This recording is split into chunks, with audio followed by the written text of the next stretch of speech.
ఈరోజే జ్యేష్ఠ పౌర్ణమి. జ్యేష్ఠ పౌర్ణమిని ఏరువాక పున్నమి, ఏరువాక పౌర్ణమి అని పిలుస్తారు. ఎంతో పవిత్రమైన విశేషమైన రోజు ఇది.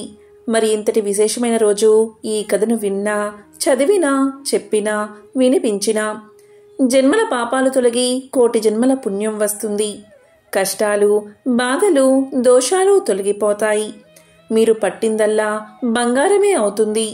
రాజయోగం పడుతుంది. కాబట్టి ఎంతో విశేషమైన ఈరోజు తప్పకుండా వినాల్సిన ఆ కథ ఏంటో ఇప్పుడు ఈ వీడియోలో తెలుసుకుందాం. జ్యేష్ఠ పౌర్ణమిని ఏరువాక పౌర్ణమి అని పిలుస్తారు.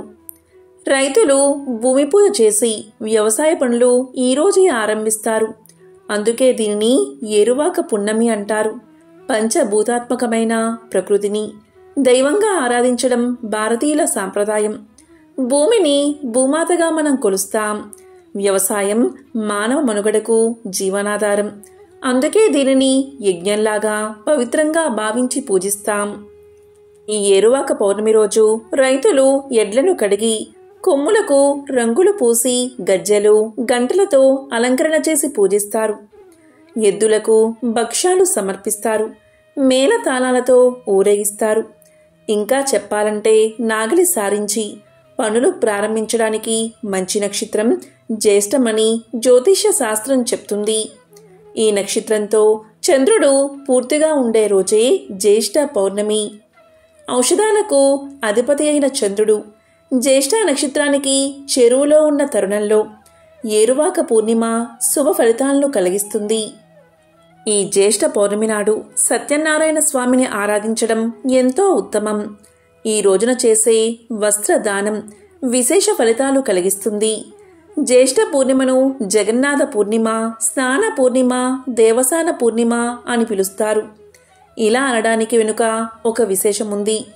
పూర్వం ఇంద్రద్యుమ్నుడు అనే రాజు జగన్నాథ స్వామికి 108 కుంభాలతో చందనం కలిపిన నీటితో స్నానయాత్ర చేశాడు. దీని తర్వాత 15 రోజుల పాటు స్వామి తన దర్శనం నిషేధించారు. ఆ స్నానయాత్ర జ్యేష్ఠ పూర్ణిమ నాడు ప్రారంభమైంది.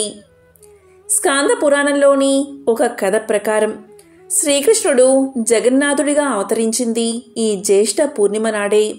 అందుకే ఈ రోజున జగన్నాథ పూర్ణిమ పేరిట అత్యంత వైభవంగా జరుపుకుంటారు. ఇక ఈ రోజే వట సావిత్రి వ్రతాన్ని కూడా ఆచరిస్తారు. ఈ వ్రతం ఒక్కో చోట ఒక్కో రోజు ఆచరించే ప్రత్యేకత కూడా ఉంది. వట వృక్షమును కొంతమంది అశ్వత్థ నారాయణుడిగా భావించి లక్ష్మీదేవిని కూడా పెట్టి పూజిస్తారు. కొంతమంది శివపార్వతులుగా భావించి పూజిస్తారు.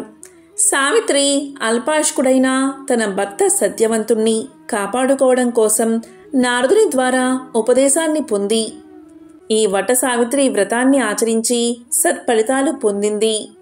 సావిత్రీదేవి తన భర్తను బతికించుకున్న ఈ రోజు వట సావిత్రి వ్రతంగా ఈనాటికి కూడా ఆచరించబడుతుంది. కనుక సతీ సావిత్రి తన భర్త ప్రాణాలను ఎలా కాపాడుకుందో తెలిపే ఈ కథను వింటే చాలు. మరణం అనేదే దరిచేరదు. సకల ఐశ్వర్యాలు సిద్ధిస్తాయి. ఒకసారి మార్కండేయుడు చెప్పగా రామ కథను విన్న ధర్మరాజు రాముని పరాక్రమము, సీత పాతివ్రత్యానికి అబ్బురపడ్డాడు. అప్పుడు ధర్మరాజు మార్కండేయుణ్ణి చూసి, మహర్షి, సీతాదేవిలా పతివ్రతలు ఇంకా ఉన్నారా అని అడిగాడు. దానికి మార్కండేయుడు ధర్మరాజుకు ఇలా చెప్పసాగాడు. ధర్మరాజా, పూర్వం మధుర దేశాన్ని అశ్వపతి అనే రాజు పరిపాలిస్తూ ఉండేవాడు. అతనికి సంతానం లేనందున సావిత్రీదేవిని 18 సంవత్సరాలు భక్తితో సేవించాడు.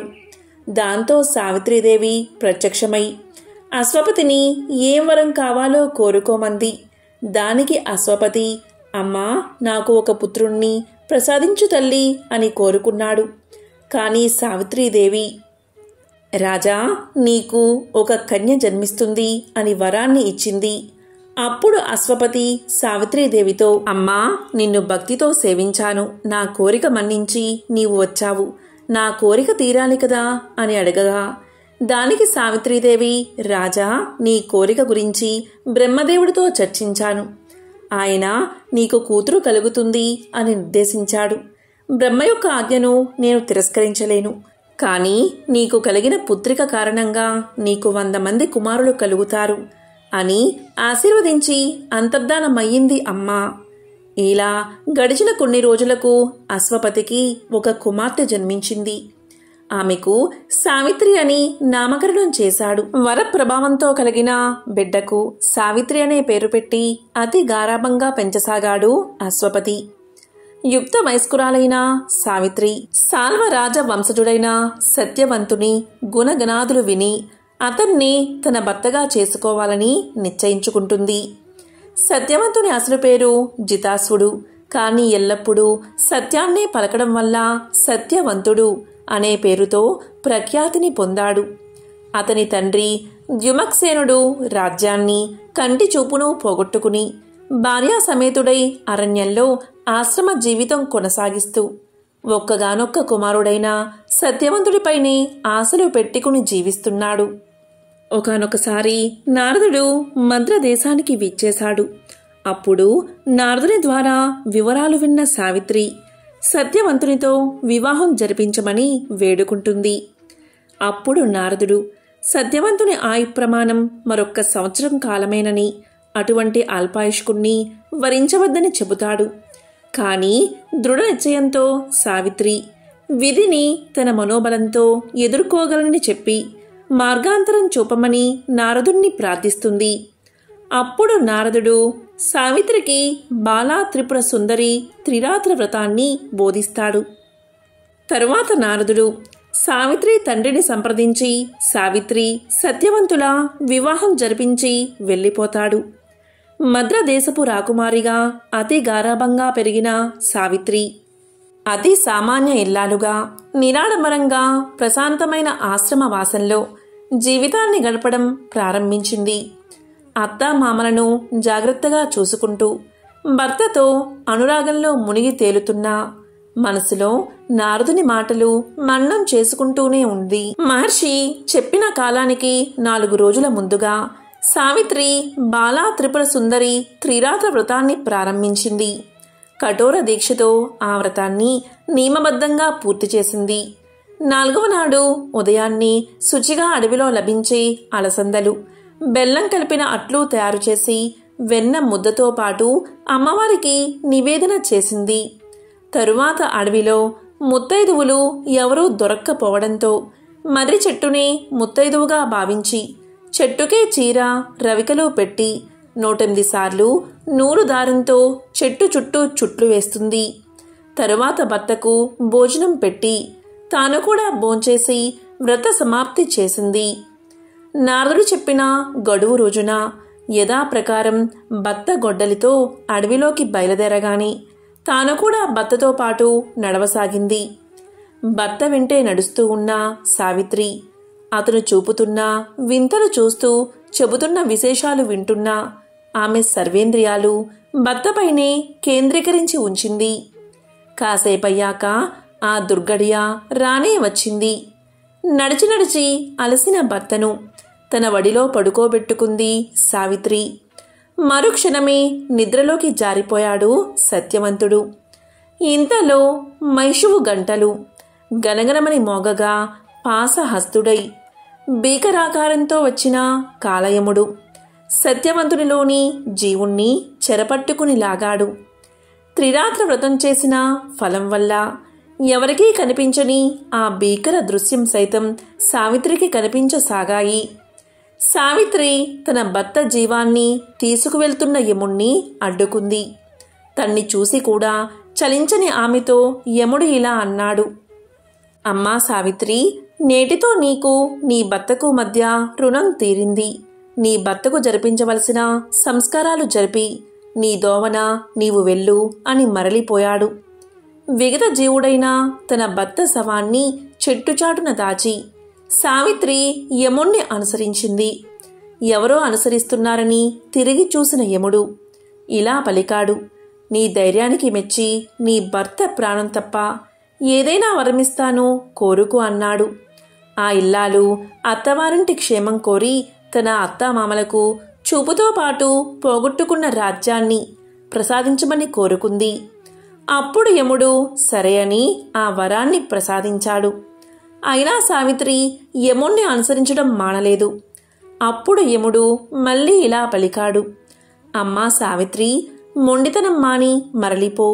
అలాగే మరొక వరం ఇస్తాను, అది కూడా నీ భర్త ప్రాణాలు తప్ప అని అనగానే సావిత్రి ఇలా కోరుకుంది. తన పుట్టింటికి వారసులు కావాలని కోరుకుంది. దీంతో ఆమె కోరిక మన్నించి అశ్వపతికి 9 పుత్రులను అనుగ్రహించాడు యముడు. అప్పుడు సావిత్రి పట్టు వదలక యముణ్ణి అనుసరిస్తూ ఉంది. అప్పుడు సావిత్రి యముణ్ణి చూసి ఇలా పలికింది, స్వామి, 7 అడుగులు నడిస్తే అపరిచితులు కూడా బంధువులు అవుతారు కదా. మనిద్దరం అంతకన్నా ఎక్కువ నడవడం వల్ల ఆత్మ బంధువులు అయ్యాము కదా అని పలికింది. దానికి యముడు, సావిత్రి, నీ మాటలు నన్ను సంతోషపరిచాయి. మరొక వరమిస్తాను, అడుగు అన్నాడు. అప్పుడు సావిత్రి, స్వామి, మీరు ఈసారి ఎట్టి నిబంధనలు విధించలేదు కాబట్టి నా సౌభాగ్యాన్ని నాకు ప్రసాదించండి అని వినమ్రంగా చేతులు జోడించి కోరింది. దానికి యముడు ఆమె వినయ విధేయతలను సమయస్ఫూర్తిని మెచ్చుకుని సత్యవంతుణ్ణి పునర్జీవితుణ్ణి చేసి వారిద్దరినీ దీవించాడు. ఇది వట సావిత్రి వ్రత కథ. కనుక ఓ ధర్మరాజా, పతివ్రత అయిన ద్రౌపది కూడా నీకు సావిత్రి మాదిరిగానే సకల శుభాలు చేకూరుస్తుంది అని చెప్పి మార్కండేయుడు తన ఆశ్రమానికి వెళ్ళిపోయాడు. అలాగే ఏరువాక పౌర్ణమి సందర్భంగా నక్క చెప్పిన ఈ కథను వింటే చాలు, కష్టాలన్నీ తొలగిపోతాయి, మరణం దరిచేరదు, ధైర్యం వస్తుంది, సకల సంపదలు కలుగుతాయి. అనగనగా ఒక పేద బ్రాహ్మణుడు ఉండేవాడు. అతను మహానిదానస్తుడు. ఆ పేద బ్రాహ్మణుడు ఉపాధిని వెతుక్కుంటూ పట్టణానికి బయలుదేరాడు. అతను పట్నం వైపు నడుస్తూ ఉండగా ఒక ధనవంతుని రథం అటువైపు పరుగులు తీసుకుంటూ వచ్చింది. ఆ రథంలోనే ధనవంతుడు కన్నో మిన్నో కానక తన రథాన్ని వేగంగా నడుపుతున్నాడు. ఆ రథం దూకుడికి బ్రాహ్మణుడు కాస్త పక్కకు పడిపోయాడు. అతనికి కాళ్ళు చేతులు కొట్టుకుపోయాయి. కానీ ఇదంతా ఏమాత్రం పట్టించుకోకుండా ధనవంతుడు తన దారిన తాను చక్కగా పోయాడు. జరిగిన దానికి బ్రాహ్మణుడి మనస్సు తరుక్కుపోయింది. తన ఒంటికి అంటిన దుమ్మును దులిపేసుకోగలిగాడే కాని మనసుకు అంటిన వేదన మాత్రం అతన్ని వదల్లేదు. నా పేదరికమే ఇంతటి అవమానానికి కారణం కదా. ఇలాంటి దుస్థితి నుంచి బయటపడాలి అంటే ఆత్మహత్యే శరణ్యం అనుకున్నాడు. అనుకున్నది తడువుగా ఒక వస్త్రాన్ని తీసుకుని దగ్గరలో ఉన్న చెట్టు దగ్గరకు వెళ్ళాడు.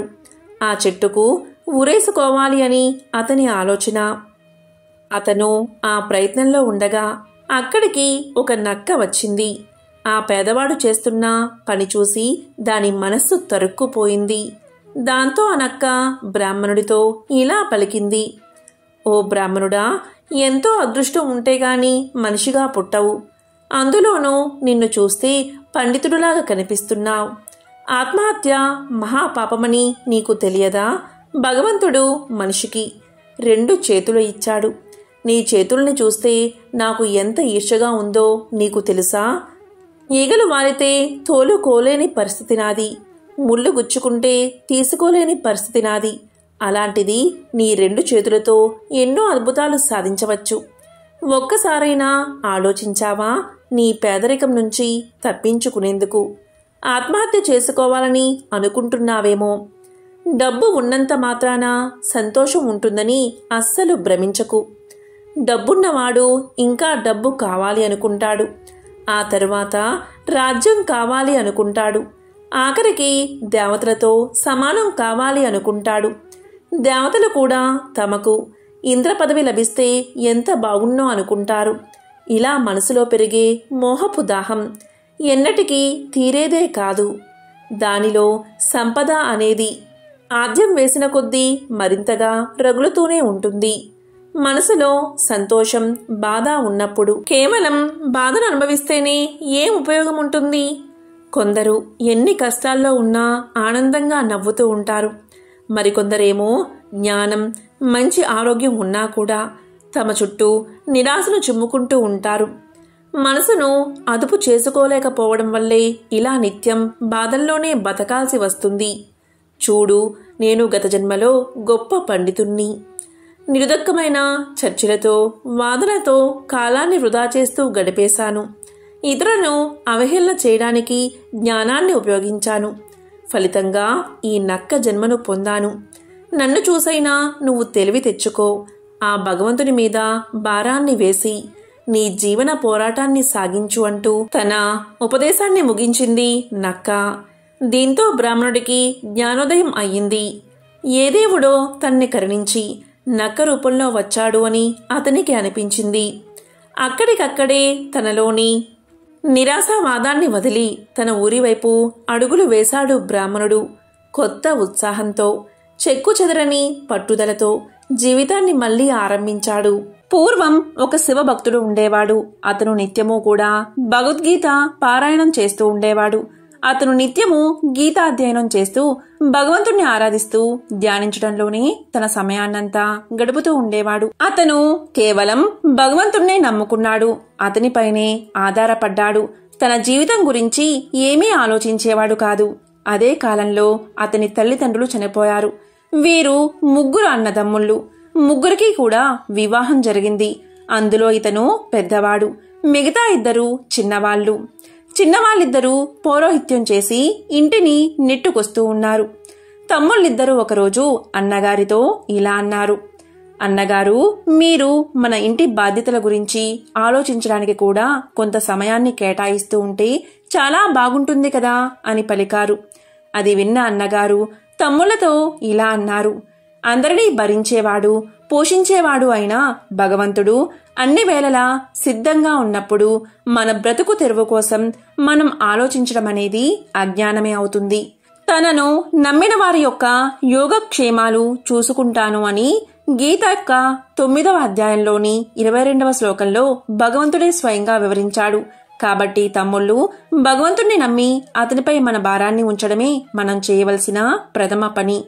ఆ భగవంతుడే సకల జీవరాశి యొక్క పోషణ చేస్తూ ఉంటాడు. అతన్నే నమ్మి నిత్యం అతన్నే స్మరించే వారి యొక్క యోగక్షేమాల బాధ్యతను అతను విస్మరించడు. కాబట్టి మనం గీతాధ్యయనం చేస్తూ అనునిత్యం ప్రేమపూర్వకంగా భగవన్నామ స్మరణలో ఉంటే చాలు అన్నాడు.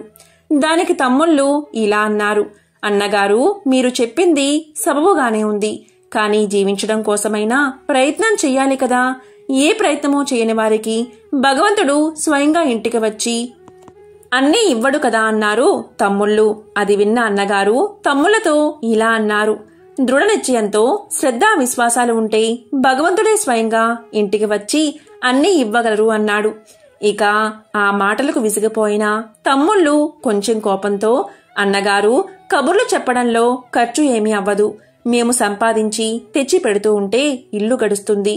మీరు ఇంట్లో ఉండి శ్లోకాలు చదువుతూ కబుర్లు మాత్రం చెబుతున్నారు. ఎంత కష్టపడితే డబ్బు కూడబెట్టాలో మీకేం తెలుసు? మా నుండి వేరుపడండి, ఇల్లు గడపండి, అప్పుడు తెలుస్తుంది ఎంత కష్టమో. ఏ ప్రయత్నమూ లేకుండా మీ పని ఎలా గడుస్తుందో అప్పుడు మేము చూస్తాము అన్నారు. అది విన్న అన్నగారు ధైర్యంగా, తమ్ముళ్ళు, చాలా సంతోషం. మీరు ఏది మంచిది అనుకుంటే అలాగే కానివ్వండి. నన్ను వేరు చెయ్యండి. నేను నా కుటుంబం ఎవరికీ భారంగా ఉండాలి అనుకోవడం లేదు. భగవంతుడు మేము ఎలా బతకగలమో ఆయనకి బాగా తెలుసు అని తమ్ముళ్లతో పలికాడు. దాంతో తమ్ముళ్ళు, ఇదే మంచిది. రేపు ఎవరి వాటా ఎంత వస్తుందో పంచేసుకుందామన్నారు. మీరేది ఉచితమనుకుంటే అలా చెయ్యండి అన్నారు అన్నగారు. నాకు ఎటువంటి అభ్యంతరమూ లేదు. మీరు ఎలా చేసినా నాకు సమ్మతమే అన్నారు అన్నగారు. ఇక 2 తమ్ముళ్ళు ఉన్న సామాన్లను, సంపదను మరుసటి రోజే 3 భాగాలుగా పంచారు. బ్రాహ్మణ భక్తుడి వాటాకు ఒక చిన్న సామాన్య ఇల్లు, కొంత నగలు, కొన్ని మామూలు బట్టలు, వంటగిన్నెలు మొదలైనవి వచ్చాయి. ఇలా 3 వేరుపడ్డాక ఆ బ్రాహ్మణ భక్తుడు తన భార్యతో ఇలా అన్నాడు. నా తమ్ముళ్ళు నాకు ఇచ్చింది కొంచెమైనా అది చాలా తృప్తిగా ఉంది. ఇప్పుడు మనం చేయవలసిందల్లా కేవలం భగవంతునిపై ఆధారపడడం. ఎవరింటికి వెళ్లే ఆలోచన కూడా చేయకూడదు. ఎవరు ఏమి ఇచ్చినా తీసుకోకూడదు. భగవంతుడు తానే స్వయంగా భక్తుల యోగక్షేమాలు చూస్తూ ఉంటాడు. ఆయనే మన యోగక్షేమాలు చూసుకుంటాడు. ఎప్పుడు తమ్ముళ్ళు ఇచ్చిన వాటితోనే మన అవసరాలు గడుపుకోవాలి అని ఆలోచించకూడదు సుమా. వాళ్ళ దగ్గర నుంచి ఎప్పుడూ ఏదీ తీసుకోకు అని చెప్పాడు. ఇక ఆ భక్తుని భార్య ఈశ్వర భక్తురాలు. ఆమె తన భర్త మాటను గౌరవంగా స్వీకరించింది. ఇప్పుడు ఇల్లు గడపడానికి ఎంతో కొంత చేతిలో ఉండనే ఉంది. అది అయిపోతే స్వామి ఏది అనుకుంటే అదే స్వయంగా చేస్తాడు అనుకుంది. ఆ బ్రాహ్మణుడు 4 గంటలకే లేచి తర్వాత 1 మైలు దూరంలో ఉన్న చెరువుకు వెళ్లి స్నానం చేసి సంధ్యావందనాలు చేసేవాడు. ఆ తర్వాత భగవంతుణ్ణి భక్తి శ్రద్ధలతో పూజించేవాడు. తరువాత భగవద్గీత పారాయణం చేసుకుని అదంతా పూర్తి చేసుకుని పగలు 11 గంటలకు ఇంటికి వచ్చి భోజనం చేసేవాడు. తర్వాత 1 గంటకు మళ్లీ అదే చెరువుకు పోయి జపము ధ్యానము చేస్తూ ఉండేవాడు. ఆ తరువాత సాయంత్రం 4 గంటలకు స్నానం చేసి సంధ్యావందనం ఆచరించేవాడు. ఈ విధంగా రాత్రి 8 గంటల వరకు ఈ కార్యక్రమాలు చేసుకుని తరువాత ఇంటికి వచ్చి భోజనం ముగించుకుని తన భార్యతో సత్కాలక్షేపం చేసి రాత్రి 10 గంటలకు పడుకునేవాడు. మహాసాధ్వి అయిన అతని ధర్మపత్ని కూడా 2 పూటలా భర్తకు నమస్కారం చేయడం, భర్త ఆజ్ఞ పాటించడం కర్తవ్యంగా భావించి చేస్తూ ఉండేది. ఈ విధంగా రోజులు గడిచిపోతున్నాయి. రోజూ కూడా ఉన్న దాంట్లోనే ఖర్చు చేస్తూ ఉండేవారు. కొంతకాలానికి వాళ్ల దగ్గర ఉన్న డబ్బు పూర్తిగా అయిపోయింది. మన దగ్గర ఉన్న డబ్బు పూర్తిగా అయిపోయింది అంది భార్య. నగలు బట్టలు కూడా అయిపోయాయా అని అడిగాడు భర్త. లేదు అంది భార్య. ఓహో, ఈ నగలు బట్టలతో కాలం గడపాలని కాబోలు స్వామి ఆజ్ఞ అనుకుంది. ఇక వెంటనే వాటిని అమ్మి ఇల్లు గడపడం మొదలుపెట్టింది. ఇంకొక రోజు నగలు బట్టలు కూడా అయిపోయాయి అంది భార్య. ఏమీ భయం లేదు, ఇంకా ఇంట్లో గిన్నెలు తపాలాలు ఉన్నాయి కదా అన్నాడు భర్త. ఓహో, స్వామి గిన్నెలు తపాలాలు అమ్మి గడపమని అంటున్నాడు, ఇంటిని అమ్మమంటున్నాడు అనుకుంది భార్య. ఆమె ఆనందంగా ఇల్లు అమ్మేసి అద్దె ఇంట్లోకి మకాం మార్చింది. కొన్నాళ్లకు అవి కూడా అయిపోయాయి. దాంతో చివరకు భార్యకు కట్టుకోవడానికి 1 చీర, బ్రాహ్మణుడికి 1 దోవతి, ఉత్తరీయం మాత్రమే మిగిలాయి. ఒకరోజు బ్రాహ్మణుడు 4 గంటలకే లేచి అడవికి పోవడం చూసి నమస్కారం చేసి భార్య ఇలా అంటుంది. స్వామి, ఇప్పుడు ఇంకా ఏమీ మిగల్లేదు. ఈ ఇల్లు అద్దె ఇల్లు, గిన్నెలు అన్నీ కూడా పూర్తిగా అయిపోయాయి. ఇక మీరు పారాయణం చేసే గీతా గ్రంథం, మీ దోవతి, ఉత్తరీయము, నా చీర మాత్రమే మిగిలి ఉన్నాయి. ఈ రోజు అన్నం వండడానికి బియ్యం కూడా లేవు. అన్నీ కూడా నిన్ననే నిండుకున్నాయి అంది. బ్రాహ్మణుడు భార్య మాటలు విని కూడా మారు మాట్లాడకుండా ఎప్పటిలాగే చెరువు దగ్గరకు వెళ్లిపోయాడు. చెరువుకు చేరి స్నానమాచరించి సంధ్యావందనం చేసి గీతాపారాయణం చేస్తూ ఉండగా ఆయనకు కష్టమైన శ్లోకం కనిపించింది. ఆ రోజు ఆ శ్లోకాన్ని చదివి ఉలిక్కి పడ్డాడు. దాన్ని మన్నం చేసుకుంటూ మనసులో ఇలా అనుకున్నాడు. ఈ శ్లోకంలో భగవంతుడు ఏమీ వాగ్దానం చేయలేదు. నిజంగా భగవంతుడే ఇలా శబదం చేసి ఉంటే నేటి వరకు నా గురించి కొంచెం కూడా పట్టించుకోలేదే. నేను పూర్తిగా ఆయన్నే నమ్ముకున్నానే, ఆయన మీదే ఆధారపడ్డానే అని పరిపరి విధాలుగా ఆలోచించి సమాధాన పడలేక ఆ శ్లోకాన్ని విడిచిపెట్టి మిగతా శ్లోకాలను పారాయణం చేయడం మొదలుపెట్టాడు. భగవంతుడు బ్రాహ్మణుడి మనసులోని భావాన్ని గ్రహించి స్వయంగా ఒక విద్యార్థి రూపం ధరించి 1 గుర్రం మీద ఆయన ఇంటికి వెళ్లి బ్రాహ్మణుడి భార్య ఎదుట మిఠాయిలతో నిండిన 1 పల్లాన్ని ఎదుట ఉంచి, అమ్మా, గురువుగారు ఎక్కడున్నారు అని అడిగాడు. అది విన్న బ్రాహ్మణుడి భార్య, ఇక్కడికి 1 మైలు దూరంలో ఒక చెరువు ఉంది. ఆ చెరువు దగ్గర మీ గురువుగారు ఉన్నారు. ఇప్పుడు 10 గంటలు అయ్యింది. వారు రావడానికి ఇంకో గంట పడుతుంది. ఇంతకు మీరు ఎవరు? ఈ మిఠాయిలను ఎందుకు తెచ్చారు అని అడిగింది. దానికి ఆ విద్యార్థి, నేను పండితుల వారి శిష్యుణ్ణి. మా గురువుగారి గురుపత్నుల సేవార్థం ఈ మిఠాయిలు తెచ్చాను. దీన్ని మీరు స్వీకరించండి అన్నాడు. అందుకు ఆమె, పండితుల వారు ఎవరిని శిష్యులుగా చేసుకోరు, ఎవరు ఇచ్చిన వస్తువులను తీసుకోరు, ఎవరి వస్తువులను తీసుకోవద్దని నన్ను ఆజ్ఞాపించారు. కాబట్టి ఎవరు ఏమి ఇచ్చినా వాటిని నేను స్వీకరించలేను. వాటిని మీరు తీసుకువెళ్ళండి అంది. దానికి విద్యార్థి, నాకు తెలిసింది, గురువుగారు ఎవరినీ శిష్యులుగా స్వీకరించలేదు. ఇది అక్షరాలా నిజం. కాని నన్నుగాక ఇంకా ఎవరిని శిష్యునిగా చేసుకోలేదు, ఇక చేసుకోరు కూడా. నాపై వారికి విశేషమైన కృపా దృష్టి ఉంది. అందుకే నన్ను శిష్యునిగా చేసుకున్నారు అన్నాడు. ఆమె గురువుగారికి శిష్యుడు ఉన్నట్టు నేనెప్పుడూ వినలేదు. నాకు తెలిసినంత వరకు వారికి శిష్యులు లేరు. మరి మీరు వారి శిష్యులు అని నేను ఎలా నమ్మను? ఏదేమైనా ఈ మిఠాయిలు మాత్రం నేను ఎట్టి పరిస్థితుల్లోనూ స్వీకరించలేను. కాబట్టి పండితుల వారు వచ్చాక వారి చేతికే ఇవ్వండి అంది. దానికి విద్యార్థి, సరే మంచిది. ఈ పల్లెము, నా గుర్రము రెండూ ఇక్కడే ఉంటాయి. నేను మళ్లీ వచ్చి గురువుగారిని కలుసుకుంటాను అన్నాడు. అందుకు ఆమె, మీరు ఈ పల్లాన్ని కూడా తీసుకుని వెళ్ళండి. పండితుల వారు వచ్చాక తిరిగి వాటిని ఆయనకి సమర్పించండి. అనుమతి లేకుండా దీన్ని ఇక్కడ ఉంచవద్దు అని పలికింది. కాని భగవంతుని రూపంలో ఉన్న విద్యార్థి ఆ పల్లాన్ని అక్కడే వదిలి వెళ్లిపోయాడు. ఇక చెరువు నుంచి 1 గంట తర్వాత వచ్చిన పండితుడు ఇంట్లోకి ప్రవేశించి మిఠాయితో నిండిన పల్లాన్ని చూశాడు. కోపంగా, ఈ మిఠాయిలు ఎక్కడివి అని భార్యను అడిగాడు. ఇది ఇక్కడ ఎందుకుంది, ఎవరు తెచ్చారు అని అడిగాడు భార్యను. భార్య 2 చేతులు జోడించి వినయంగా జరిగిందంతా చెప్పింది. అది విన్న పండితులు ఎంతో పులకించిపోయాడు. నీవు చాలా ధన్యురాలువు. ఆయన సాక్షాత్తు భగవంతుడే. సాక్షాత్తు భగవంతుడి దర్శనం పొందిన నీవు ఎంత భాగ్యశాలివి. నేను హీనుణ్ణి కావడం వల్ల నాకు ఆయన దర్శనం కాలేదు. నేను ఒక్కరోజు కూడా ఆకలిని తట్టుకోలేకపోయాను. భగవంతుడి వాక్యాలు విశ్వసించక ఆయనపై అలిగాను. భగవద్గీత సాక్షాత్తు భగవంతుడి నోటి నుండి వెలువడింది. దాన్ని విశ్వసించకపోవడం అంటే పూర్తిగా భగవంతుడిని నమ్మక అపరాధం చేసినట్లు అర్థం. ఈ రోజు నేను గీతా పారాయణం చేసే సమయంలో నాకు ఒక శ్లోకం కనిపించింది.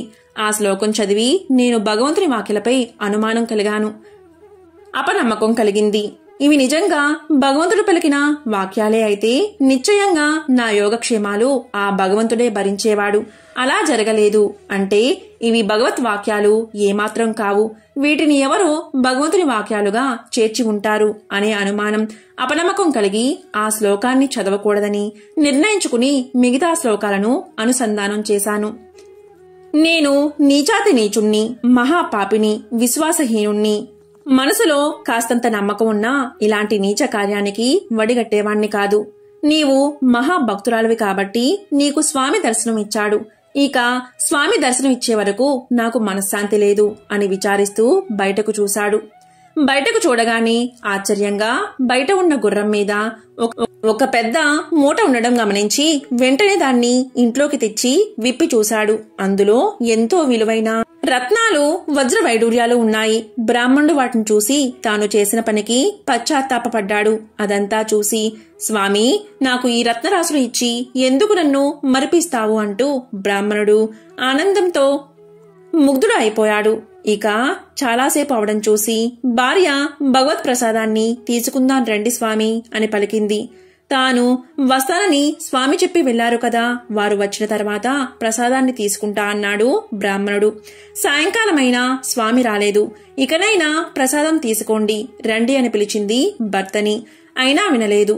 మళ్లీ భార్య ఎంతో వినయంగా ప్రసాదం తీసుకోండి స్వామి అని పిలిచింది. అయినా బ్రాహ్మణుడు ప్రసాదం తీసుకోలేదు. ఇక భార్యాభర్తలిద్దరూ ఏమీ తినకుండానే నిద్రపోయారు. రాత్రి 11 గంటలు అయింది. ఇంతలో ఎవరో తలుపు కొడుతూ, గురుమాత తలుపు తీయండి అమ్మా అని మధుర స్వరంతో పిలవడం వినబడింది.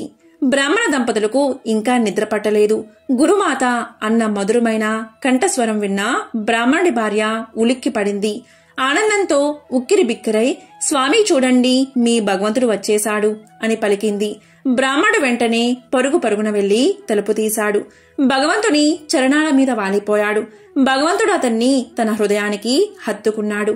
ఆ సమయంలో బ్రాహ్మణుడి పరిస్థితి చాలా విచిత్రంగా ఉంది. అతని శరీరంపై వెంట్రుకలు నిక్కబొడుచుకున్నాయి. కళ్ళ నుండి నీరు కారుతుంది. గొంతు మోగబోయింది. అయినా ఏదో మాట్లాడాలని, స్వామి, నేను చేసిన పనికి నరకానికి పోకుండా మీ దర్శన భాగ్యాన్ని కలిగించారు. నా వంటి ధనదాహం కలవాడు నీచుడు మరొకరు ఉండడు. ధనం కోసమే మిమ్మల్ని ప్రార్థించాను, భజన చేశాను. అందుకే మీరు నాకు ఈ రత్నరాశులు ఇచ్చి సంతోషం కలిగించారు అన్నాడు. అప్పుడు భగవంతుడు, ఇందులో నీ దోషమేమీ లేదు. నీవు నా మీద ఆధారపడ్డావు. నేను రావడంలో ఆలస్యం చేశాను. ఇది నా స్వభావ దోషమే. అయినా ఇంతవరకు భోజనం ఎందుకు చేయలేదు అని భగవంతుడు పండితుణ్ణి అడిగాడు. దానికి బ్రాహ్మణుడు, మీరు మళ్ళీ వస్తానని చెప్పి వెళ్లారు కదా, మరి మీరు రాకుండా నేను భోజనం ఎలా చేస్తాను స్వామి? ముందు మీరు భోజనం చెయ్యండి, తర్వాతే మేము ప్రసాదాన్ని తీసుకుంటాము అని అన్నాడు. దానికి భగవంతుడు అలా కాదు, మనందరం కలిసి భోజనం చేద్దాము అన్నాడు. అప్పుడు ఆ బ్రాహ్మణుడి భార్య వారిద్దరికీ భోజనం వడ్డించింది. అత్యంత భక్తి పారవస్యంలో బ్రాహ్మణుడు భగవత్ ప్రసాదాన్ని సంతోషంగా స్వీకరించాడు. అది చూసిన భగవంతుడు నీకు ఏమి కావాలో కోరుకో అన్నాడు. దానికి బ్రాహ్మణుడు, స్వామి మీరే స్వయంగా దయచేశారు, నాకు ఇంకా కావలసిందేముంది? నాకు ఎటువంటి ఆలోచనలు లేకుండా మీ అందే ప్రేమ కలిగి ఉండేలా ఆశీర్వదించండి అన్నాడు. తదాస్తు అన్నాడు భగవంతుడు. దానితో భగవంతుడు అంతర్ధానమయ్యాడు. ఆ తర్వాత బ్రాహ్మణ పత్ని కూడా ప్రసాదాన్ని స్వీకరించింది. ఇక తమ్ముళ్ళు, అన్నగారు ఇంటి నుండి వేరుపడినప్పటి నుంచి అత్యంత దుఃఖానికి, దారిద్ర్యానికి అనుభవిస్తూనే ఉన్నారు. వారికి ఎవరి సహాయమూ లభించక, అడిగిన అప్పు ఇచ్చేవాళ్లు లేక కరువై చాలా హీనమైన స్థితిలోకి దిగజారిపోయారు. మా అన్నగారు చాలా ధనవంతులు అయ్యారని, ఆయన ఇంటి ముందు యాచకులు బారులు తీరి ఉంటారని విన్న తమ్ముళ్ళు అన్నగారి దగ్గరకు చేరుకున్నారు. పరమభక్తుడైన పండితుడు తన తమ్ముళ్ళిద్దరినీ దగ్గరికి తీసుకుని హృదయానికి హత్తుకున్నాడు. అలాగే వారి యోగక్షేమాలు అడిగాడు. దానికి వారు, మీ వంటి సత్పురుషుల నుండి విడిపోయిన వాళ్ళం ఎలా క్షేమంగా ఉంటాము? మీకు మొహాన్ని చూపించే స్థితిలో కూడా మేము లేము. మాపై మీరు ఎంతో ప్రేమతో మమ్మల్ని ఆదరిస్తున్నారు అన్నారు తమ్ముళ్ళు. దానికి అన్నగారు, ఇలా అనకండి, మనందరం సహోదరులం, మనం ఎప్పటికీ వేరు కాలేము. ఇదేదో కర్మఫలం కాబట్టి ఇలా జరిగింది. మనం ఇంతకు ముందు ఎలా ఉండేవాళ్లమో ఇప్పుడు అలానే ఉండాలి. ఈ కనిపించే ఆశ్చర్యమంతా భగవంతునిదే. భగవంతుణ్ణి మనస్ఫూర్తిగా నమ్మిన వారి యోగక్షేమాలు ఆయనే చూసుకుంటాడు. పసివారు తన తల్లిదండ్రుల మీద ఆధారపడి నిర్భయంగా ఉండి వారి సంరక్షణ భారాన్ని ఎలా వహిస్తారో, అలాగే అంతకంటే ఎక్కువగా భగవంతుడు తన్ను నమ్మిన భక్తుల యోగక్షేమాలను స్వయంగా చూసుకుంటాడు. వారిని పాలిస్తాడు, పోషిస్తాడు, రక్షిస్తాడు. కాబట్టి తమ్ముళ్ళు, ఈ రోజు నుంచి ఎప్పుడూ కూడా ఆ భగవంతుని నామస్మరణలోనే గడపండి అన్నాడు. ఈ విధంగా ఆ ముగ్గురు అన్నదమ్ముళ్ళు కలకాలం ఆనందంగా సంతోషంగా జీవించారు. ఏరువాక పౌర్ణమిలోగా లేదా ఏరువాక పౌర్ణమి రోజు ఈ కథను ఎవరైతే వింటారో లేక చదువుతారో వారి జన్మజన్మల పాపాలు పోయి కోటి జన్మల పుణ్యం వస్తుంది, ఐశ్వర్యం పెరుగుతుంది, సకల పాపాలు తొలగిపోతాయి. ఒకానొకసారి వైకుంఠంలో ఉన్న లక్ష్మీదేవి దగ్గరకు శని భగవానుడు వస్తాడు. వారిద్దరి మధ్య ఒక వాగ్వాదం జరుగుతుంది. వారిద్దరూ నేను గొప్ప అంటే కాదు, నేనే గొప్ప అని వాదులాడుకోవడం మొదలుపెట్టారు. వీరిద్దరి వాదన విన్న శ్రీ మహావిష్ణువు ఒక సలహా ఇచ్చాడు. విష్ణు భగవానుడు ఇలా అంటున్నాడు, మీరిద్దరూ కూడా భూలోకానికి వెళ్ళండి. ఎవరైతే మంచి గుణగణాలు కలిగిన రాజు ఉంటాడో అతని దగ్గరకు వెళ్లి మీ ఇద్దరిలో ఎవరు గొప్పో చెప్పమనండి అని సలహా ఇస్తాడు విష్ణుమూర్తి. దానికి అంగీకరించిన లక్ష్మీదేవి, శని భగవానుడు భూలోకానికి బయలుదేరతారు. ప్రయాగ నగరంలో శ్రీవత్స అనే రాజు ఉన్నాడు. ఆ రాజు చాలా మంచివాడు. ఇతని గొప్పతనం ఎన్నో నగరాలకు విస్తరించి ఉంది. దీంతో లక్ష్మీదేవి మరియు శని రాజ్యసభలో ఉన్న శ్రీవత్స రాజు దగ్గరకు వచ్చి, మా ఇద్దరిలో ఎవరు గొప్పో నువ్వే చెప్పు, మేము తేల్చుకోలేకపోతున్నాం అని అడుగుతారు. లక్ష్మీదేవి, శనిదేవుడి మాటలు విన్న రాజు కొంచెం కంగారు పడ్డాడు. ఇక రాజు మనసులో ఇలా అనుకున్నాడు, ఇప్పుడు నేను వీరిద్దరిలో ఎవరు గొప్ప అని చెప్పను. శనిదేవుడు గొప్ప అని చెప్తే అమ్మవారికి కోపం వస్తుంది, లక్ష్మీదేవి గొప్ప అని చెప్తే శని భగవానుడికి కోపం వస్తుంది.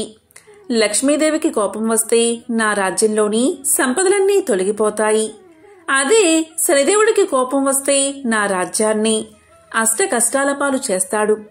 ఈ విధంగా రాజు ఆలోచించడం చూసిన లక్ష్మీదేవి, శనిదేవుడు ఇలా అంటారు, మేమిద్దరం ఒక వారం తర్వాత నీ దగ్గరికి వస్తాం. అప్పటి వరకు నీవు ఆలోచించుకుని మా ఇద్దరిలో ఎవరు గొప్పో చెప్పాలి అని పలుకుతారు. అక్కడ్నుంచి వెళ్ళిపోతారు. ఇక రాజు ఎవరు గొప్ప అని చెప్పాలి అని ఆలోచిస్తాడు. ఈ ఆలోచనతో రాజుకు తిండిపై, నిద్రపై ఆసక్తి తగ్గిపోతుంది. ఈ విధంగా 4 రోజులు గడిచాయి. ఇంకా 3 రోజులే మిగిలి ఉన్నాయి. నేనేం చేయను అని ఆలోచిస్తూ ఉన్నాడు రాజు. రాజు ఏమీ తినకుండా బాధగా ఉండడం చూసిన రాణి ఇలా పలుకుతుంది.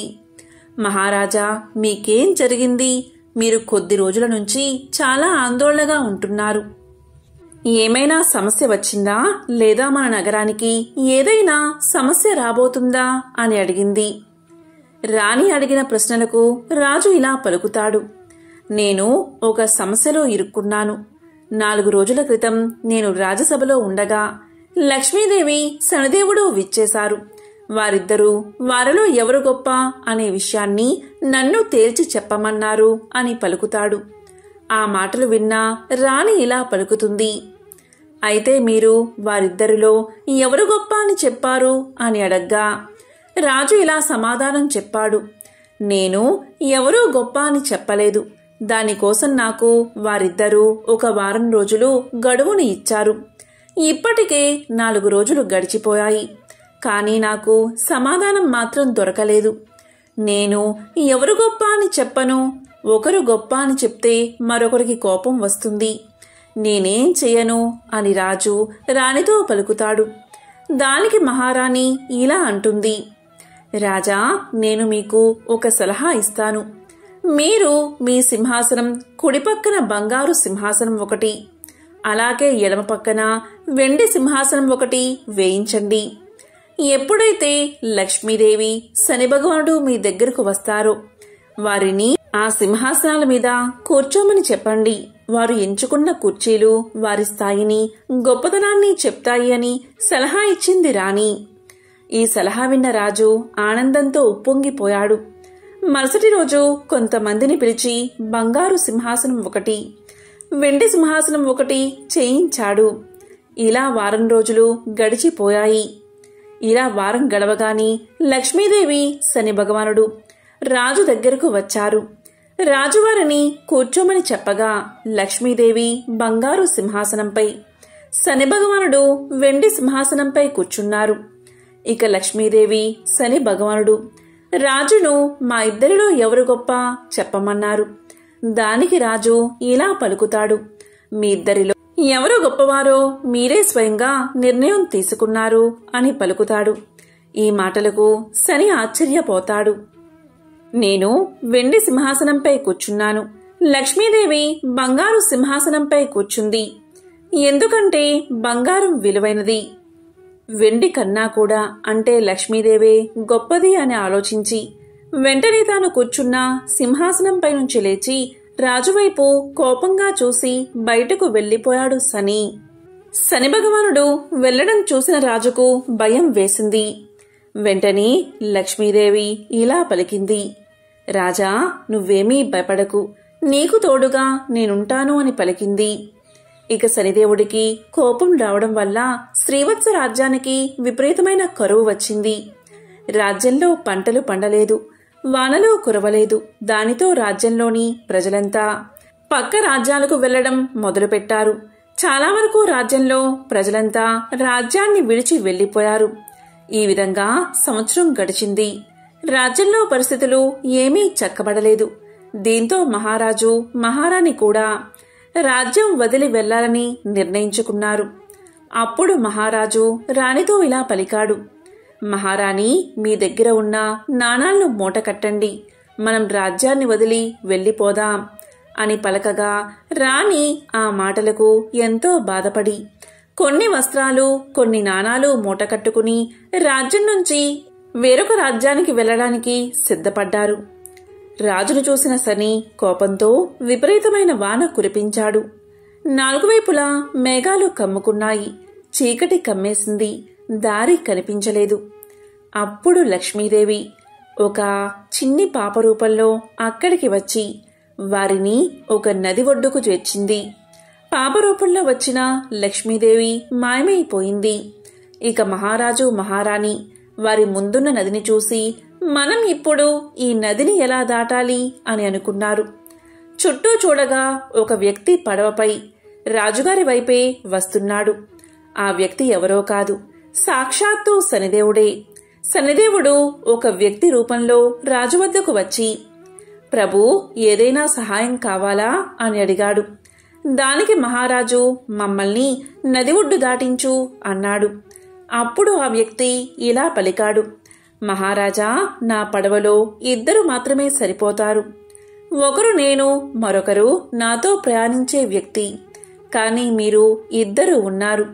మీతో పాటు కొన్ని సామాన్లు కూడా ఉన్నాయి అని పలకగా రాజు, అయితే ముందు ఈ పడవలో నా భార్య అయిన చిత్రాంగిని ఎక్కించుకో, ఆ తరువాత నన్ను ఎక్కించుకో, చివరగా ఈ మూటలను తీసుకుని మా వద్దకు వచ్చి అన్నాడు. రాజు మాటలు విన్న ఆ వ్యక్తి సరే అని చెప్పి ముందు రాణిని ఒడ్డుకు చేర్చాడు. ఆ తరువాత రాజును ఒడ్డుకు చేర్చాడు. చివరిగా రాజుగారు తెచ్చుకున్న మూటలను పడవలో ఎక్కించుకుని వస్తున్నాడు. ఆ వ్యక్తి రూపంలో ఉన్న శనిదేవుడు నది మధ్యలోకి రాగానే పడవతో సహా మాయమైపోయాడు.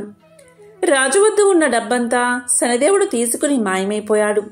ఇది చూసి రాజు, రాణి ఎంతో బాధపడ్డారు. అయినా పర్వాలేదు, మనిద్దరం కష్టపడి పనిచేసుకుందాం, ఎంతో కొంత ధనాన్ని పోగు చేసుకుందామని మహారాజు రాణికి ధైర్యం చెప్పాడు. వీరిద్దరూ ఒక నగరానికి చేరుకున్నారు. ఆ నగరంలో చిన్న పాక వేసుకుని నివసించడం ప్రారంభించారు. రాజు కట్టెలు కొట్టుకుని వచ్చి ఆ కట్టెలను వంట చేసుకోవడానికి ఉంచి మరికొన్ని కట్టెలను అమ్మి ధనం సంపాదించడం ప్రారంభించాడు. లక్ష్మీదేవి దయ వల్ల రాజుగారికి గంధం చెక్కలు దొరికాయి. ఆ గంధం చెక్కలను అమ్మి మహారాజు చాలా ధనాన్ని పోగు చేశాడు. ఈ విధంగా మహారాజు, మహారాణి ఇద్దరూ సుఖంగా జీవించడం ప్రారంభించారు. ఇది చూసిన శనిదేవుడు రాజు ఆనందాన్ని చెడగొట్టాలి అని ఆలోచిస్తూ ఉన్నాడు. ఇదిలా ఉండగా రాజు నివసిస్తున్న రాజ్యంలో గంధపు చెక్కలను ఒక ప్రాంతం నుంచి మరొక ప్రాంతానికి తీసుకువెళ్లడానికి ఒక వ్యాపారి ప్రతిరోజు నావలో ప్రయాణం చేస్తూ ఉండేవాడు. అప్పుడు శనిదేవుడు ఒకసారి ఆ వ్యాపారి నావను ముందుకు వెళ్లకుండా ఆపేశాడు. నావ ఎందుకు కదలడం లేదు అని వ్యాపారి ఆలోచిస్తూ ఉండగా ఇంతలో శనిదేవుడు ఒక బ్రాహ్మణుడి రూపంలో అక్కడికి వచ్చి వ్యాపారితో ఇలా పలుకుతాడు. ఈ గ్రామంలో ఒక పతివ్రత స్త్రీ ఉంది. ఆ స్త్రీ నీ నావను తాకితేనే నీ నావ ముందుకు కదులుతుంది అని చెప్పి అదృశ్యమయ్యాడు. బ్రాహ్మణుడి మాటలు ఆ వ్యాపారి నమ్మలేదు. కాని నావ కదలడానికి చేయవలసిన ప్రయత్నాలన్నీ కూడా చేసినా నావ కదలకపోవడంతో వ్యాపారి ఇలా ఆలోచించాడు. ఎన్ని ప్రయత్నాలు చేసినా నా నావ కదలడం లేదు. నిజంగా ఆ బ్రాహ్మణుడు చెప్పినట్లుగా ఈ రాజ్యంలో ఉన్న పతివ్రతా స్త్రీ నా నావను తాకితేనే నా నావ ముందుకు కదులుతుందేమో చూద్దామని అనుకుంటాడు. వెంటనే అక్కడ ఉన్న కొంతమంది స్త్రీలను పిలిచి ఇలా అంటాడు. చూడండి, మీలో ఎవరైతే పతివ్రత అయిన స్త్రీ ఉంటారో వారు నా నావను తాకండి, అప్పుడే నా నావ ముందుకు సాగుతుంది అంటాడు. ఆ మాటలు విన్న స్త్రీలంతా ముందుకు వచ్చి నావను తాకుతారు. ఇంతలో ఒక స్త్రీ వెళ్లి రాణి చిత్రాంగినికి నావ విషయం చెప్తుంది. అయితే రాణి నేను రాను అని సమాధానం చెప్తుంది. ఎందుకంటే ఆ సమయంలో ఆమె భర్త ఇంట్లో లేడు. ఆయన వచ్చే సమయానికి ఆమె ఇంట్లో లేకపోతే బాధపడతాడని ఆమె అలా చెప్తుంది. రాజ్యంలో ఉన్న స్త్రీలంతా నావను తాకడానికి వచ్చి నావను తాకినా సరే ఆ నావ ముందుకు కదలదు. అప్పుడు ఒక స్త్రీ వ్యాపారితో ఇలా పలుకుతుంది. రాజ్యంలో ఉన్న స్త్రీలంతా అయిపోయారు, కాని ఒక్క స్త్రీ మాత్రం మిగిలి ఉంది. ఆమె రమ్మన్నా రావడం లేదు. తన భర్త వస్తే కాని ఇల్లు కదలను అని చెప్తుంది అని చెప్పగా వెంటనే వ్యాపారి దయచేసి మీరు ఒకసారి ఆమె వద్దకు వెళ్లి మళ్లీ ఈ విషయం గురించి చెప్పండి అంటాడు. ఇక ఆ స్త్రీ రాణి చిత్రాంగిని దగ్గరకు వెళ్లి నావ దగ్గరకు నీ ఒక్కదానివే రాలేదు, నువ్వు తాకితే కాని ఆ నావ కదిలేలా లేదు అని పలుకుతుంది. అప్పుడే వచ్చిన మహారాజు ఈ మాటలు విని రాణితో ఇలా పలుకుతాడు. ప్రజలు కష్టంలో ఉంటే చూస్తూ ఊరుకోకూడదు. ప్రజలు కష్టంలో ఉంటే సహాయం చెయ్యాలి అని రాజు రాణికి నచ్చచెప్పి నావ దగ్గరికి తీసుకెళ్తాడు. నావలో ఉన్న వ్యాపారి మహారాణి యొక్క అందానికి ముగ్ధుడై ఆమెను తనతో తీసుకెళ్లాలి అనుకుంటాడు. తీరా ఆమె నావపై చెయ్యి వేయగానే నావ కదులుతుంది. అది చూసి రాజు, వ్యాపారి, అక్కడ ఉన్నవారంతా ఆశ్చర్యపోతారు. కొంత సమయానికి ప్రజలు అక్కడి నుంచి వెళ్ళిపోతారు. రాజు, రాణి, వ్యాపారి మాత్రం అక్కడే ఉంటారు. వ్యాపారి వారికి కృతజ్ఞతలు చెప్తాడు. కానీ వెంటనే రాణిని తన చేదెక్కించుకోవాలి అనే ఆలోచనతో రాజును వెనక్కి తోసేసి రాణిని నావలో ఎక్కించుకుని చాలా దూరం వెళ్ళిపోతాడు. రాజు చూసేసరికి నావ కదిలిపోతుంది. దీంతో చిత్రాంగిని సూర్యభగవానుణ్ణి ఇలా ప్రార్థిస్తుంది. స్వామి, నాకు కురూపితనాన్ని ఇవ్వు. నేను నా శరీరాన్ని ఎవరికీ ఇవ్వను. ఓ సూర్యదేవా, నా శీలాన్ని కాపాడు అని ప్రార్థిస్తుంది. దీంతో సూర్యభగవానుడు చిత్రాంగిని రూపాన్ని కురూపిగా మార్చేస్తాడు. ఆమెను చూసిన వ్యాపారి భయంతో ఆమెను తాకే సాహసం కూడా చేయడు. ఇక చేసేదేమీ లేక ఆమెను ఆ నావలోనే ఉంచుతాడు. తనతోనే ఆ నావలో ఇతర దేశాలకు ప్రయాణం చేస్తాడు. ఇక రాజు విషయానికి వస్తే, భార్యను పోగొట్టుకున్న రాజు తనకు ఉన్న ఆస్తినంతా వదిలేసి ఒక ఆశ్రమానికి వెళ్లి అక్కడ ఉన్న సాధువులకు, గోవులకు సేవ చేస్తూ ఉంటాడు.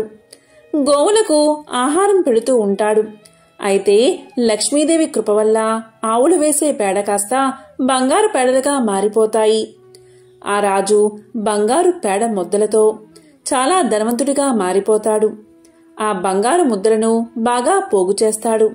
తన భార్యను తీసుకువెళ్లిన వ్యాపారి ఏదో ఒక రోజు మళ్లీ రాజ్యానికి రాకపోతాడా అని ఆశగా ఎదురుచూస్తూ కాలాన్ని గడుపుతూ ఉంటాడు. ఒకరోజు ఆ రాజు బంగారాన్ని కరిగించి ఏదైనా తయారు చేయడానికి పక్క రాజ్యానికి వెళ్దాం అనుకుంటాడు. అప్పుడు ఆ రాజుకు ఆ వ్యాపారి నావ కనిపిస్తుంది. వెంటనే అతన్ని పిలుస్తాడు. రాజుకు ఆ వ్యాపారి గుర్తున్నాడు. కాని రాజు ముసుగు వేసుకుని ఉండడం వల్ల వ్యాపారి రాజును గుర్తుపట్టడు. వ్యాపారి రాజు వద్దకు రాగానే రాజు ఇలా అంటాడు. అయ్యా, నన్ను ఆ నది ఒడ్డుకు చేర్చండి. నా వద్ద చాలా బంగారం ఉంది. నేను దీన్ని కరిగించి నా భార్యకు మంచి ఆభరణాలు చేయించాలి అని బంగారు ముద్దలు ఉన్న మూటను ఇస్తాడు. బంగారంపై ఆశపడిన ఆ వ్యాపారి రాజును నావలో ఎక్కించుకుంటాడు. తీరా రాజు రాణిని వెతికే పనిలో ఉండగా వ్యాపారి వెనుక నుంచి వచ్చి రాజును నీటిలో తోసేస్తాడు. నీటి శబ్దం విన్న రాణి బయటకు చూసి రాజు నీటిలో పడిపోవడం చూసి ఒక గాలి తలగడను నీటిలోకి విసిరిస్తుంది. రాజు ఎలాగోలాగా ఒడ్డుకు చేరుకున్నాడు. అక్కడ ఉన్న కొంతమంది ప్రజలు రాజును, మీరెవరు, ఇలా నీటిలో ఎందుకు కొట్టుకుని వచ్చారు అని అడగ్గా, అప్పుడు మహారాజు, నేను నాకున్న సర్వస్వాన్ని కోల్పోయాను అని చెప్తాడు. అప్పుడు అక్కడున్న ప్రజలంతా కలిసి ఆ రాజును ఆ రాజ్యపు రాజు వద్దకు తీసుకుని వెళ్తారు. శ్రీవత్సరాజు ఆ రాజ్యపు రాజును చూసి ఇలా పలుకుతాడు. అయ్యా, నాకు మీ రాజ్యంలో ఏదో ఒక పని ఇప్పించండి అని పలకగా ఆ మాటలు విన్న మహారాజు పూలమాలిగా శ్రీవత్సను నియమిస్తాడు. ఆ మహారాజు అంటే శ్రీవత్సరాజు పూలమాలిగా ఉంటూ చుట్టూ ఉన్న పూల మొక్కలను అందంగా పెంచడం ప్రారంభించాడు. మహారాజుకు ఒక కూతురు ఉంది. ఆమె అలంకరణ కోసం తోటల నుంచి కొన్ని పువ్వులను దండగా గుచ్చి ఆమెకు పంపేవారు. అయితే ఒకరోజు రాజుగారి కూతురు చిలకత్తెలతో ఇలా పలుకుతుంది. ఈ మధ్య నాకు వచ్చే పూలమాలలు ఎంతో అందంగా ఉంటున్నాయి. ఎవరు వీటిని ఇంత అందంగా కడుతున్నారు అని అడుగుతుంది. దానికి చెలికత్తే, మహారాణి గారు, రాజుగారు కొత్తగా ఒక పూలమాలని ఏర్పాటు చేశారు. ఆయనే ఈ పూలమాలను ఇంత అందంగా తయారు చేస్తున్నాడు అని సమాధానం చెప్పింది. ఆ మాటలకు ఆ యువరాణి ఆ తోటమాలని చూడ్డానికి తోటలోకి వెళ్తుంది. పూల మొక్కల మధ్యలో ఉన్న శ్రీవత్సుడి అందాన్ని చూసి యువరాణి అతన్నే భర్తగా పొందాలని కోరుకుని ఈ విషయాన్ని నేరుగా తండ్రిగారికి చెప్తుంది. తండ్రి చాలా కాలంగా అతన్ని కూడా చూస్తూనే ఉన్నాడు. అంటే శ్రీవత్సుణ్ణి చూస్తూనే ఉన్నాడు. అతని ప్రవర్తన సామాన్య ప్రజలుగా లేదు. ఒకప్పుడు రాజుగా చేసిన వాడిలా లేదా రాజ్యసభలో ఒక వ్యక్తిగా కనిపిస్తున్నాడు. ఏదైతే అది అయ్యిందని నీ సంతోషమే నా సంతోషమని మహారాణితో చెప్పి రాజు శ్రీవత్సను పిలిపించాడు. అప్పుడు యువరాణి నిన్ను పెళ్లి చేసుకోవాలని నాకు కోరికగా ఉందని శ్రీవత్సుడికి చెప్తుంది. దానికి శ్రీవత్సుడు, నేను ఎవరిని పెళ్లి చేసుకునే వ్యక్తిని కాదు. అయినా నాకు ముందే పెళ్ళైపోయింది. నేను నా భార్యను కోల్పోయాను అని సమాధానం చెప్తాడు. దానికి యువరాణి, అయినా పర్వాలేదు, నిన్ను వివాహం చేసుకుంటాను అనగా శ్రీవత్సరాజు కూడా ఒప్పుకుంటాడు. వారిద్దరి వివాహం అంగరంగ వైభవంగా జరుగుతుంది. ఒకరోజు శ్రీవత్సుడు రాజభవనంపై ఉండగా రాజుకు నావలు కనిపించాయి. ఆ నావలను ఎవరు ఎక్కడికి ఎలా పంపిస్తున్నారు అని రాజు యువరాణ్ణి అడుగుతాడు. అప్పుడు యువరాణి, ఆ నావలను ఇతర ప్రాంతాలకు రవాణా కోసం పంపుతాం. అక్కడ ఒక వ్యక్తి ఉంటాడు. తానే నావలో వచ్చి ప్రతి వస్తువును చూస్తూ నావ ఎక్కడికి వెళ్లాలో చెప్తాడు అని పలకగా ఆ మాటలు విన్న శ్రీవత్సరాజు, నావకు సంబంధించిన పనిలో ఏదైనా పని నాకు చూడమని మీ తండ్రి గారితో చెప్పు అంటాడు. అప్పుడు యువరాణి ఇలా పలుకుతుంది, నాదా, ఈ రాజ్యమంతా మీ సొంతం. మీరు మీకు నచ్చిన పని చేసుకోండి. కానీ ఒక్క విషయం గుర్తుపెట్టుకోండి, మీరు ఇప్పుడు నా భర్త, ఈ రాజ్యానికే యువరాజు. మిమ్మల్ని ఎవరైనా నిలదీస్తే వారిని క్షమించకండి అని చెప్తుంది. ఆ మాటలు విన్న శ్రీవత్సరాజు మరుసటి రోజు నావలుండే ప్రదేశానికి వెళ్తాడు. తన భార్యను మరియు బంగారాన్ని దొంగలించిన వ్యాపారి కోసం ఎదురు చూస్తూ ఉంటాడు. కొన్ని రోజులు గడిచాక ఆ వ్యాపారి నావపై రావడం చూసిన శ్రీవత్సరాజు ఆ వ్యాపారిని తన వద్దకు తీసుకురమ్మని భటులకు చెప్తాడు. వెంటనే పనిచేసేవారు ఆ వ్యాపారిని పట్టుకుని శ్రీవత్సరాజు వద్దకు తీసుకువస్తారు. అప్పుడు శ్రీవత్సుడు అతన్ని పట్టుకుని, నా భార్యను బంగారాన్ని దొంగిలించినవాడు ఇతనే అని మహారాజు ముంగిట నిలబడతాడు. పనిచేసేవారు నావలో వెతకగా శ్రీవత్సరాజు యొక్క బంగారం మూటలు కనబడతాయి. ఆ బంగారపు మూటలను మహారాజుకు అప్పచెప్తారు. అదేవిధంగా ఆ నావలో ఒక ముసలావిడ, కురూపి అయిన స్త్రీ కనబడుతుంది. ఆమెను కూడా రాజసభకు తీసుకురాగా శ్రీవత్సుడు భార్యను గుర్తించి, చిత్రాంగిని, నీకేమైంది? ఎందుకు ఇలా కురూపిగా తయారయ్యావు అని అడగ్గా దానికి చిత్రాంగిని, మీరు భయపడకండి, ఆ వ్యాపారి నన్నేమీ చెయ్యలేదు. నేను సూర్య భగవానుని ప్రార్థించి నా పవిత్రతను కాపాడుకోవడానికి నాకు కురూపి రూపాన్ని ఇవ్వమని అడిగాను. అందుకే నేను ఇలా మారిపోయాను. నేను మళ్లీ మామూలుగా మారిపోగలను అని చెప్పి సూర్య భగవానుణ్ణి మళ్లీ ప్రార్థించింది. ఇప్పుడు రాణి చిత్రాంగని మునుపటి కంటే ఇంకా అందంగా మారిపోయింది. దీంతో రాజు ఎంతో సంతోషించాడు. ఇక యువరాణి వంక చూసి, నువ్వేమీ బాధపడకు, నేను ప్రయాగ నగరానికి రాజును. కొన్ని కారణాల వల్ల నా రాజ్యాన్ని కోల్పోయాను. నేను నా మొదటి భార్యను ఎలా అయితే ప్రేమిస్తానో నిన్ను కూడా అలాగే ప్రేమిస్తాను అంటాడు. ఇక రాజు శ్రీవత్సరాజు తనకి అల్లుడైనందుకు ఎంతో సంతోషిస్తాడు. అల్లుడికి కొంత ధనాన్ని ఇస్తాడు. అప్పుడు ఇలా చెప్తాడు, తిరిగి నీవు నీ రాజ్యాన్ని పొందు అంటాడు. అప్పుడు శ్రీవత్సుడు తన రాజ్యాన్ని కైవసం చేసుకుని ఒక మంచి ముహూర్తం చూసుకుని ఇద్దరు రాణులతో కలిసి శ్రీవత్స రాజ్యంలో అడుగుపెట్టి సింహాసనాన్ని అధిష్ఠిస్తాడు. కొన్ని రోజుల తర్వాత రాజు వద్దకు లక్ష్మీదేవి, శనిదేవుడు ప్రత్యక్షమై ఇలా అంటారు, మహారాజా, మేమిద్దరం కావాలని నిన్ను పరీక్షిద్దామని మేమిలా చేశాం. మా ఇద్దరి మధ్య ఎటువంటి వాదన జరగలేదు అని చెప్పి శని ఇలా పలుకుతాడు, నేను నీకు ఒక విషయం చెప్తాను, వీటిని గుర్తుపెట్టుకో. ఏ మనిషి అయితే జీవితంలో ఎన్ని విపత్తులు వచ్చినా సత్యమార్గంలో నడుస్తాడో అతనికి ఎప్పటికీ నాశనం ఉండదు. అటువంటి వారికి దేవతలు కూడా సహాయం చేస్తారు. అలాగే ఏ మనిషి అయితే అబద్ధాలు ఆడతాడో, తన వ్యసనాల కోసం ఇతరులు వాడుకుంటాడో అటువంటి వాడు ముందు సుఖాలు అనుభవించినా నా ప్రభావంతో కష్టాలు అనుభవించేలా నేను చేస్తాను. రాజా, నీవు కష్టకాలంలో ఉన్నప్పుడు ఎవరి దగ్గర చేతులు చాచలేదు. నీ కష్టంతోనే నీవు బతికావు. అదేవిధంగా యువరాన్ని పెళ్లి చేసుకునే సమయంలో కూడా నీవు అత్యాశ పడలేదు. నీ నిజాయితీని నిరూపించుకున్నావు. మహారాజా, నీ నీతి, ధర్మం, సత్య మార్గం వల్ల నేను చాలా సంతోషాన్ని పొందాను. కాబట్టి నా ఆశీర్వాదాలు ఎల్లప్పుడూ నీకు ఉంటాయి. దీని కారణంగా నీ రాజ్యం మునుపటి కంటే సిరి సంపదలతో తులతూగుతూ ఉంటుంది. నేను చెప్పే ఈ 2 మాటలు గుర్తుపెట్టుకో. నా ఆశీర్వాదం ఎవరిపైన అయితే ఉంటుందో వారు కొన్ని క్షణాల్లోనే ధనవంతులుగా మారతారు. ఎవరైతే నాకు కోపాన్ని కలిగిస్తారో అటువంటి వారిని నేను క్షణాల్లోనే కటిక పేదవాడిగా చేస్తాను. కాబట్టి మనుషులంతా గుర్తు పెట్టుకోండి. నా కృప మీపై ఉంటేనే సకల సంపదలు సుఖాలు మీ సొంతమవుతాయి అని చెప్పి శని భగవానుడు అదేవిధంగా లక్ష్మీదేవి అంతర్ధానమైపోయారు. ఎంతో పవిత్రమైన విశేషమైన ఈ కథలను విన్నా, చదివినా, చెప్పినా, వినిపించినా జన్మల పాపాలు తొలగి 1,000,000 జన్మల పుణ్యం వస్తుంది. మీరు పట్టిందల్లా బంగారమే అవుతుంది. సకల శుభాలు కలుగుతాయి. ఓం నమో నారాయణాయ. ఓం నమః శివాయ. ఓం శ్రీ మాత్రే నమః.